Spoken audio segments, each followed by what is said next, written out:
ఈ లోకంలో మనం ఉన్నాం కాబట్టి ఏ సమస్య వచ్చినా సరే, ఏ పోరాటం, ఇరుకులు, ఇబ్బందులు, శోధన వచ్చినా కూడా మనము దేవుడు నడుని ఒక నిరీక్షణ కలిగి ఉండాలి. హల్లెలూయా.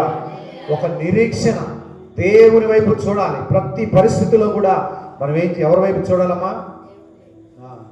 దేవుడు ఉన్నాడు. దానికి ఏమనుకోవాలి తెలుసా? మనసులో దేవుడు ఉన్నాడు. ఆ దేవుడు ఉన్నాడు, నాకు ఏదో ఒకటి చేస్తాడు, నన్ను విడిపిస్తాడు, నాకు సహాయం చేస్తాడు, నాకు మేలు చేస్తాడు. మనుషులందరూ నా చేయి విడిచి, నా దేవుడు నన్ను చేయి విడిచేవాడు కాదు. నా తండ్రి ఉన్నాడని ఒక ధైర్యంతో ఉండాలి. స్తోత్రం చెప్పండి గట్టిగా. అదేవిధంగా ఒకరోజు ఒక బస్సులో కొంతమంది ప్రయాణం చేస్తూ వెళ్తూ ఉన్నారు. ఆ బస్సు ఎక్కడంటే ఒక కొండ ప్రాంతం అన్నమాట. చెప్పండి, ఏ ప్రాంతం అది? బాగా కొండలలో ఎలిగినటువంటి ప్రాంతం అది. ఈవెన్ అటు ఊటీ అటు వెళ్తే మొత్తం కొండలలో ఎట్లా ఎక్కింది.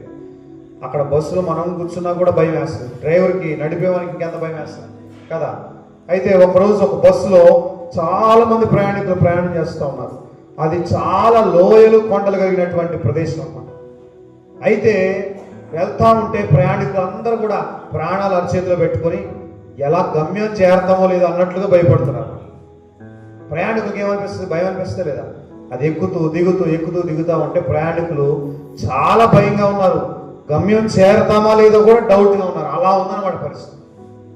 అయితే అందులో ఆ కండక్టర్, టికెట్ కొట్టేటువంటి కండక్టర్ ఒక్కొక్కరి దగ్గరికి వచ్చి టికెట్ కొడతా ఉన్నాడు.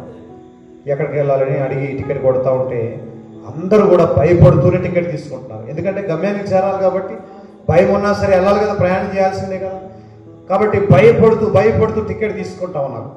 ఈ లోపల అందులో ఒక చిన్న పాప ఉందన్నమాట.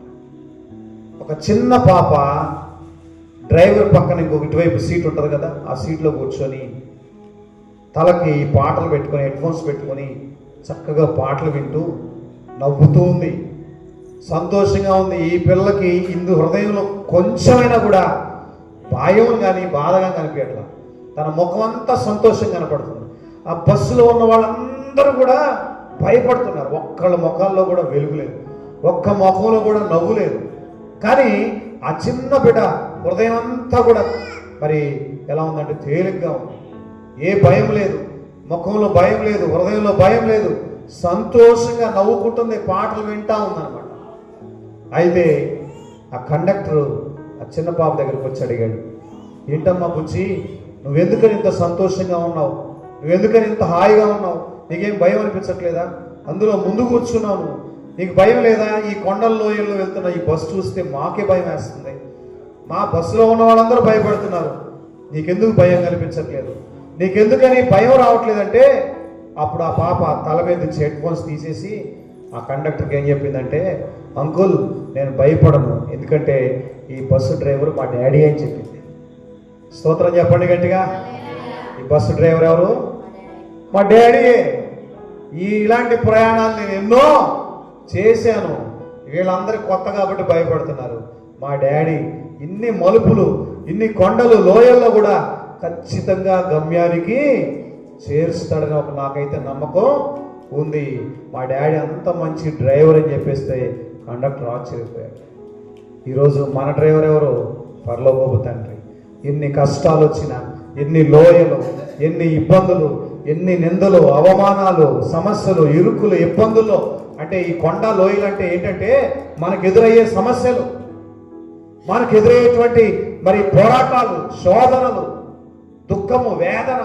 కొన్నిసార్లు ఏమనిపిస్తుంది తెలుసా? అసలు ఎందుకున్నామో భూమి మీద కూడా తెలియదు. అలాంటి పరిస్థితి వస్తాం. ఈ కొండల లోయల్లో నుంచి వెళ్ళేటప్పుడు నీ జీవితానికి డ్రైవర్ ఎవరు ఉండాలి తెలుసా? యేసయ్య ఉండాలి. యేసయ్య నీ బండిలో ఉంటే నువ్వు గమ్యానికి